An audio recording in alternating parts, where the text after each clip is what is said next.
سلام به همگی، امیدوارم که عالی باشین و خوش اومدین به اولین ویدیو من از سری ویدیوهای تغذیه آگاهانه که خیلی وقت دوست داشتم همچین ویدیوهایی براتون بگیرم. من قبلا کلاس‌های تغذیه داشتم به صورت آنلاین که از طریق اینستاگرام برگزار می‌کردیم، با بچه‌ها می‌شستیم و من در رابطه با این موضوعات صحبت می‌کردم که بتونیم یک تغذیه واقعا آگاهانه داشته باشیم و فقط صرف این که رژیم بگیریم که من کاملا باهاش مخالفم،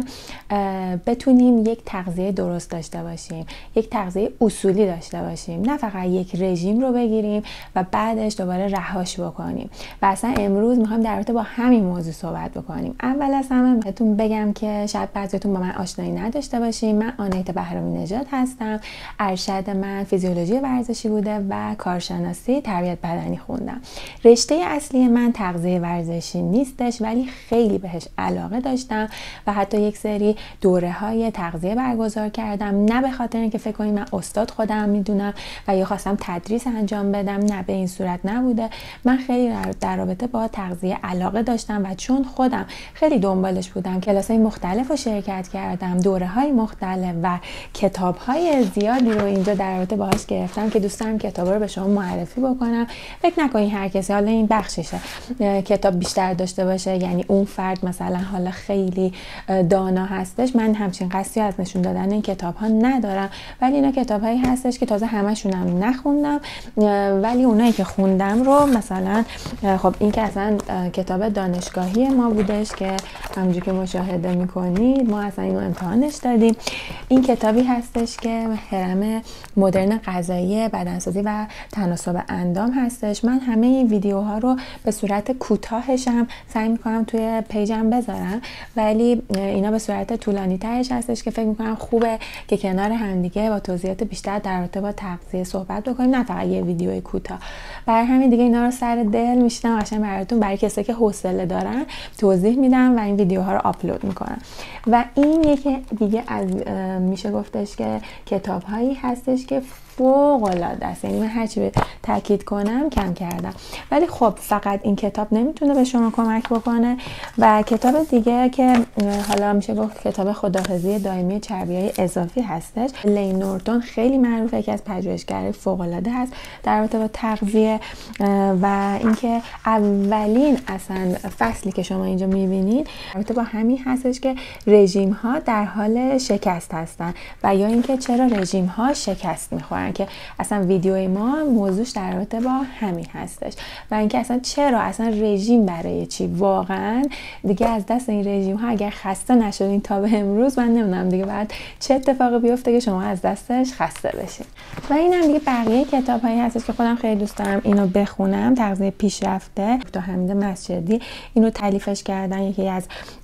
دکترای و اساتید خیلی خوب هستن که من دوره های ایشون هم شرکت کردم. و دیگه حالا خلاصه کتابا رو اگر بذاریم کنار بریم سر اصل مطلب، میخوام بهتون بگم که اگر داریم الان اینجا کنار هم هستیم، نه فقط صرف این که فکر کنیم من 4 تا کتاب آوردم که شما بگی آها این خیلی الان بارشه، نه، فقط خواستم معرفی هم بهتون بکنم و بگم اگر من دارم صحبتی میکنم پایه علمی داره. الان اینجا دوباره نشستم مثلا یه میکروفون گرفته باشم دستم و فقط بخوام حالا مثلا 4 تا نکته از این ور اونور برداشته رو بهتون بگم. من هم مطالبم رو جمع آوری میکنم و برای شما از این کتاب ها حالا از مقالات مختلف میارم، ولی نه هر مقاله‌ای، نه هر ویدیویی. پس اینو اول از همه خواستم به شما بگم که خیالتون راحت باشه که اگر مطلبی رو ارائه میدم اولا در حد سطح دانایی خودم هستش، اصلا من استاد نیستم، اصلا منو در این سطح نبینین و یا متخصص، فقط اینکه تجربیاتم هست از کتاب‌هایی که خوندم و دوره‌هایی که شرکت کردم.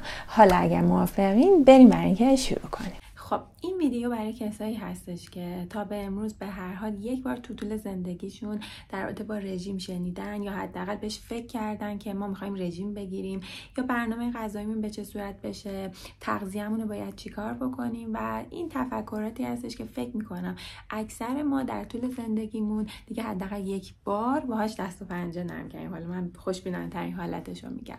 و میشه گفتش که اکثرا هم این برنامه‌های غذایی که گرفتیم، این رژیم‌هایی که بهش فکر کردیم که تا دلتون بخواد انواع اقسام رژیم ها رو داریم. از حالا من روی کتاب حتی براتون میخونم: رژیم غذایی گروه خونی، رژیم قلیایی، رژیم گوشتخواری، رژیم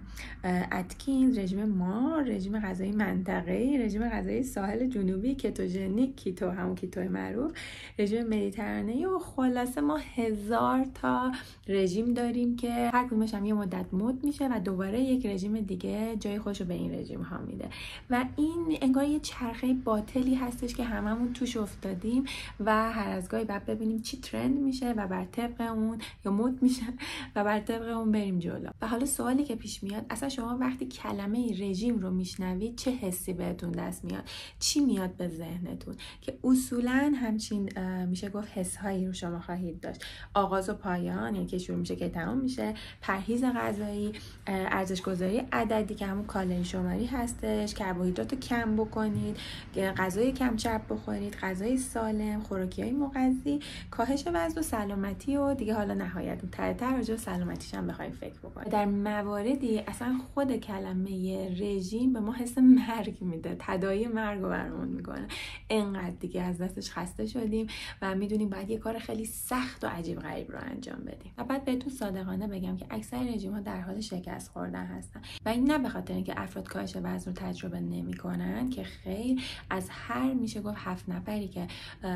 افزایش وزن دارن و میخوان کاهش وزن رو تجربه بکنن، 6 نفرشون کاهش وزن رو خواهند داشت. ولی میشه گفت یه آمار وحشتناکی داریم که 80% این افراد برمیگردن به وزن قبلیشون و یا حتی وزنشون از قبل هم بیشتر میشه. پس میشه گفت رژیم‌های غذایی کمتر از 5% موفقیت دارن که با هر آماری اینو در نظر بگیرید یا آمار خیلی وحشتناکی هستش. پس اینو در نظر بگیرید ما در رابطه فقط با کاهش وزن صحبت نمی‌کنیم، در رابطه با حفظ کاهش وزن صحبت می‌کنیم که این اصلا یک آمار وحشتناکه که 5%شون فقط موفقیت آمیزه و اکثرا برمیگردن به وزن قبلیشون و حتی 1/3 تا 2/3شون بیشتر از وزن قبلی. و دیگه خودتون میدونین هر سری هم یک حال رژیم غذایی که افراد مشهور، سلبریتی ها اینو بابش میکنن که الان دیگه بلاگرها خیلی در رابطه با این موضوع میان صحبت میکنن. افرادی که اصلا تخصصشو ندارن و اصلا ما نمیدونیم پشت این زمینه چی هست که اینا میان در رابطه با این رژیم های غذایی صحبت میکنن، میان یه سری اطلاعاتی میدن و حالا نشون میدن که لاغر شدن و همونجور که بهتون گفتم قطعا این افراد لاغر میشن، چون 80% افراد در طول زندگیشون اگر رژیم بگیرن لاغر میشن. ولی اینکه چقدر میتونن حفظش بکنن دیگه در رابطه با بعدش کسی نمیاد صحبت کنه، فقط یک مدت کوتاهی میان در رابطه با کاهش وزنشون صحبت میکنن و دیگه این موضوع تموم میشه و اکثرا هم بعدن میبینید که به لایف استایل قبلیشون برگشتن و یا حالا یک ترند جدیدی رو دارن دنبال میکنن. پس اینو در نظر بگیرید که باید شما یک بار برای همیشه این موضوع رو برای خودتون حل بکنید که دنبال یک رژیم معجزه آسا و یک تغییر معجزه آسا از طریق یک روش خاص نباشین. الان هم که یک روش‌های جدید اومده، اوزمپیک و کلی از کارهای دیگه که الان انجام میدن که قطعا بعدا در رابطه با اینا هم صحبت میکنیم که این اصلا روش‌ها فقط برای افرادی هستش که مشکلات خیلی خاصی دارن. ولی الان میبینین حتی سلبریتی‌ها و خیلی از افراد که مشکل خاصی هم ندارن دارن از این روش‌ها استفاده میکنن و قطعا همه این دوباره کاهش وزن‌ها شما برای مدتی کوتاه خواهید دید و دوباره حالا چه اتفاقی براشون میفته و در آینده هیچکس نمیدونه. و حالا در کنار این رژیم‌های غذایی شما یه سری تیترهایی رو می‌بینید در رابطه با اینکه 10 ماده غذایی که شکم شما رو 6 تیکه میکنه، 10 ماده غذایی که باعث چربی سوزی شما میشه و 10 ماده غذایی که مثلا پرورش اندام‌ها نباید از اونها مصرف کنن و الی آخر تا دلتون بخواد از این تیترها داریم، مخصوصا برای ویو خوردن، مخصوصا برای این شبکه‌های اجتماعی که یه سری ویدیوهای کوتاه میخوان سریع درست بکنن و ویو بگیرن و در حقیقت مخاطب رو جذب بکنن. و میشه گفت اکثر این تیترها همه اشتباه هستش، همشون اصلا کلا این تیترها همه اشتباه است که چطور شما میتونید بدون اینکه بدونید در طول روز اون فرد چقدر ماده غذایی مصرف میکنه، چقدر کالری مصرف میکنه، شما بیاین بگی اینو نخوره اونو بخوره، یا حالا یه ماده خیلی معجزه آسایی وجود داره که میاد شما رو لاغر میکنه، دچار چربی سوزی میکنه و آیا چربی سوزی باعث کاهش وزن شما و کاهش درصد چربیتون هم اصلا میشه یا نه؟ مثالی که اینجا اریک همز میزنه در رابطه با این مدل از تیترهای به اصطلاح خرافه این هستش که اگر مثلا شما فردی هستین که دنبال کاهش وزنین و فقط به دنبال یک سری از مکمل‌های چربی سوزین، و یا فردی هستین که دنبال افزایش عضله و وزنتون هستین و به جای اینکه بپرسین که چقدر باید کالریتون رو اضافه بکنی، دنبال یک سری از مکمل‌هایی هستین که به شما کمک بکنه که افزایش وزن داشته باشین، مثل این میمونه که شما بخواید برین توی یه مسابقه اتومبیل رانی شرکت بکنین، تمام دوره‌هاش هم شرکت کنین، ولی اصلا نه رانندگی بلدین نه گواهی نامه دارید. یا مثلا شما میخواین یه کفش بخرین ولی قبل از اینکه برین کفشتون رو بخرین دنبال بروس و جا کفشی و نمیدونم واکس و اینجور چیزا باشین. خب اینا ببین چقدر خنده داره. پس این مثال ها دقیقاً صدق میکنه با همون فرضیه هایی که ما در رابطه با تغذیه داریم. و حالا اینجا نکته‌ای که اریک همز بهش اشاره میکنه اینه که مشکل افراد نداشتن اطلاعات و یا بی‌ارادگی نیستش، بلکه مشکلشون اون طرز فکر غیر واقع بینانه‌شون هست که باعث میشه که یک تفکر همه یا هیچ داشته باشن. یعنی اگر مثلا یک روز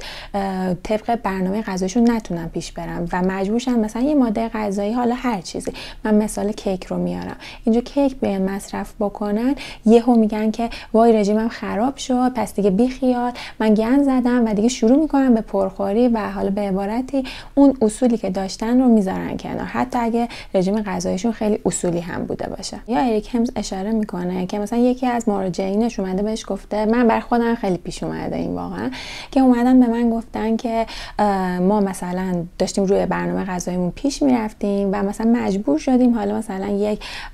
به قول خودشون مثلا چیتی داشته باشن، از روی برنامه غذاییشون خارج بشن و دیگه همه زحماتشون از دست رفته و وای دیگه اصلا حالشون خیلی بده، عذاب وجدان خیلی زیادی میگیرن و اصلا این حس گناهی که میگیرن رو بعد بیاین و ببینین و اصلا میخوان خودشون رو تنبیه کنن، مثلا روز بعد بگن که ما میخوایم بیشتر ورزش بکنیم، بیشتر نمیدونم تردمیل بزنیم، نمیدونم دیگه هزار تا کاری که دیگه خودتون میدونید و به خودشون سختگیری بکنن. و اریک همز اینجا یک نکته خیلی خیلی مهمی رو بهش اشاره میکنه و اون یک 3 تا کلیدی هستش که الان اونجا من راجبش باهاتون میخوام صحبت بکنم. این 3 تا اصل دقت، انعطاف پذیری و استمرار هستش. دقت یعنی که شما باید بدونین چه مقدار مواد غذایی مصرف میکنین و به چه اندازه، ولی نباید در رابطه باهاش وسواس بگیرین که در رابطه با موضوع کلید بعدی انعطاف پذیری اینجا ما باید بهش توجه بکنیم. به طور مثال شما نمیتونین هر روز هر یه دونه برنجی که میخورین ببینید چقدر کالری داره، چند تا دونه برنج خوردی. خب این یعنی وسواس. حالا من دیگه دارم اگزاجرشو بهتون میگم. و یا وسواس‌های دیگه که خودتون میدونین در رابطه با رژیم غذایی دارین، و یا از طرفی اصلا ندونید که مثلا شما 100 گرم فیله مرغ چقدر هست به طور مثال، که این هم باز به شما مثلا میتونه یه اطلاعات یه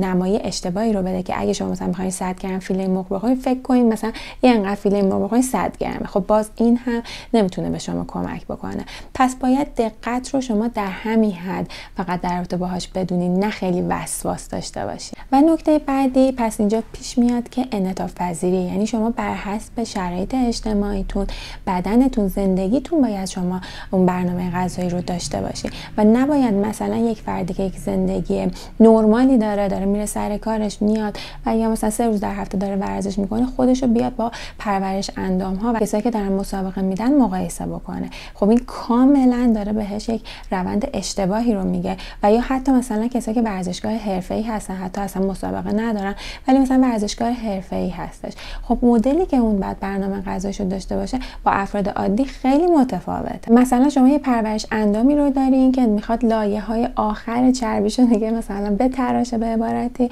و برای مسابقه آماده بشه، ولی یه فردی مثلا 50 کیلو اضافه وزن داره. خب دقتی که باید اون فرد توی برنامه فردی که پرورش اندام کار هستش توی برنامه غذاییش داشته باشه با فردی که میخواد 50 50 کیلو کم بکنه خیلی متفاوته. محدودیت هایی که اون داره که این نداره و این دوتا افراد یه موقعی میان خودشون رو با هم مقایسه میکنن، مخصوصا افرادی که میگم زندگی نرمال تری دارن، میخوان به سختی اون افرادی که برای مسابقه دارن آماده میشن بیان رژیم های سخت بگیرن که اصلا دور از ذهنه و فقط باعث میشه اونا زود از اون برنامه غذایی خسته بشن و دوباره بزنن زیرش و شروع کنن به پرخوری کردن. کاش فقط مثلا برنامه غذایی میذاشتن که، ولی بعدتر دچار پرخوری میشن و اصلا دچار پرخوری عصبی میشن که این خودش هم نیاز باز به توضیح داره در آینده. و نکته بعدی هم که خب استمرار دیگه، هممون میدونیم در رابطه با هر موضوعی شما اگر استمرار داشته باشین که فقط میتونین نتیجه ببینین، در غیر این صورت خب اصلا به درد نمیخوره. و اگر شما اصلا برنامه غذایی رو دارین دنبال میکنین که فقط برای مدت کوتاهی هستش و فقط میخواین کاهش وزن داشته باشین، همون داستان پیش میاد که کاهش وزن خواهید داشت، ولی خب دیگه آیا میتونین حفظش کنین؟ آیا بر نمیگرده؟ همه اینها دوباره خودش جای سواله و ازتون میخوام توی پرانتز همیشه برنامه غذایی رو انتخاب بکنین که بتونین ادامهش بدین. یعنی به خودت بگو آیا من میتونم 5 سال دیگه هم همین برنامه غذایی ادامه بدم؟ و اگر جوابت مثبت بود، اون برنامه غذایی توه. و مشکل بعدی برنامه‌های غذایی کاغذی یا اینترنتی، نمیدونم، همه اینا هستش که توی جدول‌ها حالا هر چیزی به شما میدن و شما خیلی راحت از نظر خودتون، که خب این واقعا یکی از میشه گفت امتیازاش هستش که دیگه شما لازم نیست اصلا در رابطه با تغذیه چیزی بدونی، فکر خاصی بکنی، روی اون برنامه غذایی میری جلو و فکر می‌کنی هم خب خیلی برات خوبه، ولی نمیدونید دارین با خودتون چیکار می‌کنین. به طور مثلا این برنامه غذایی به شما میگه رأس ساعت 2 بعد شما موز بخوریم. اوکی، ساعت 2 میشه 2:30. شما یک استرسی میگیرین که وای من مثلا ساعت 2 باید موز میخوردم، الان شده 2:30. این یک استرس مضاعف به شما هستش. در کنار شما میایین مثلا میبینید که اوکی بعد موز میخوردین، موز ندارین تو خونه و سیب دارین، در صورتی که ممکنه اینا از لحاظ کالری و ریز مغذی هم مثل هم باشن، ولی چون شما توی اون جدول و توی اون برنامه به شما گفته بعد موز بخوری، اگه سیب بخوری باز عذاب وجدان میگیری. حالا تا اینجای کارم اوکیه ها. مشکل اصلی اونجایی به وجود میاد که چون شما فکر میکنین که رژیم غذاییتون رو خراب کردین، میگین حالا پس ولش کن دیگه، من برم یه پیتزا هم بخورم. به طور مثال مشکل اصلی برنامه‌های غذایی ثابت که اکثر افراد، مثلا من خودم، اکثر شاگرد وقتی میان پیشم میگن برنامه غذایی هم به ما میدی، رژیم هم به ما میدی. خب شما فکر می‌کنید برای من آسون نیست که مثلا یک برگه های حالا اصلا شما بگو 4-5 تا درست بکنم برای افرادی که مثلا کاهش وزن دارن، برای کسایی که میخوان افزایش وزن داشته باشن، مثلا کالری های مختلف داشته باشه، یه سری برنامه‌های ثابت رو داشته باشم، اینا رو پرینت بگیرم بدم به شما یا مثلا از طریق واتساپ براتون بفرستم. خب این خیلی راحته و شما خوشحال میشین، ولی در حقیقت وجدان خودم میدونم دارم چی کار میکنم. و اگه این همه کتاب خوندم و این همه توی همین کتاب اتفاقا همین نوشته که اتفاقا خود ری همز هم میگه که من مدرک معتبر تجویز رژیم غذایی آمریکا RD، یعنی میشه رجیستر دایتیشن، رو نداره، ولی میگه اگر هم داشتم اصلا به شما از این برنامه‌های غذایی به این شکل نمیدادم. پس نگاه کنین، یک فرد متخصص هم که کتاب نوشته نمیاد به شما برنامه غذایی بده و این رو من حتی واسه صفحه‌ش هم بهتون بگم، صفحه 21 کتاب هرم مدرن غذایی. پس این فرد هم نمیاد به شما برنامه غذایی بده، براش آسون نیست. فکر نمی‌کنین خب کتاب نوشته خیلی راحت میتونه بگه که من تخصصش دارم، میتونم بیام به شما برنامه غذایی بدم، ولی الان افراد میبینی نه کتابی نوشته، نه حالا شاید اطلاعات خیلی درستی داشته باشه، میاد سریع برای شما یه برنامه غذایی مینویسه، میگه بیا اینا دیگه از این به بعد برو داشته باش. من خیلی راحت به شاگردام میگم من مربی شما هستم، اصلا در این زمینه تخصصی ندارم، یه سری اطلاعات دارم که الان منم دارم همونجوری که به شما گفتم بهتون میدم، ولی اصلا از هیچ کس نخواه که به تو برنامه غذایی بده. پس اینو در نظر بگیرین که این برنامه‌های غذایی هم نمیتونه به شما کمک بکنه و فقط یک استرس مضاعف هست برای شما که میدونم اکثرتون هم تجربه این برنامه غذایی رو داشتین که باز گذاشتینش کنار. حالا این در رابطه با مثلا نکات خیلی ریزه، مثلا سیب و موز و اون جزئیات برنامه غذاییتون هست. یک سری افراد میشه گفت تفکر همه یا هیچ و یا سفید و سیاه در رابطه با درشت مغذی ها دارن. به طور مثال این افراد میدونن که حالا چه مقدار در روز باید پروتئین بگیرن، چند گرم پروتئین، چند گرم کربوهیدرات، چربی و چه مقدار کالری. و این افراد طبق محاسباتی که دارن، مثلا بعضی از افراد بعد در طول روز به طور مثلا میبینه که بعد 200 گرم کربوهیدرات بخوره و حساب که میکنه میبینه 210 گرم کربوهیدرات خورده و این باعث میشه که به هم بریزه و بگه که خیلی خوب پس من دیگه خراب کردم، پس میرم الان یه دونه پیتزا میخورم. و در حقیقت مشکل اصلی اون 10 گرم کربوهیدرات اضافه نیستش که این فرد مصرف کرده، اون یه دونه پیتزای کاملی بوده که مصرف کرده که باعث شده برنامه از روتینش در حقیقت خارج بشه. و همینجا یه پرانتز باز کنم، نگفتم پیتزا بده یا اریک همز نمیگه پیتزا بده، موضوع اون حجم کالری خیلی زیادی هستش که شما مازاد بر کالری روزانه‌تون دریافت کردین که حالا میتونه این پیتزا باشه، میتونه هر گونه ماده غذایی حتی سالمی که شما میشناسین باشه. به طور مثلا برای یه مرغ کامل بخوره، حالا هر چیزی که از نظر شما حتی سالم هم باشه، اون کالری مازادی که دریافت کرده در حقیقت میتونه اینو از روتینش خارج بکنه. پس اون تفکر همه یا هیچ رو همینجا بذاریمش کنار و حالا تفکر خوب یا بد که الان راجبش با هم دیگه صحبت کنیم.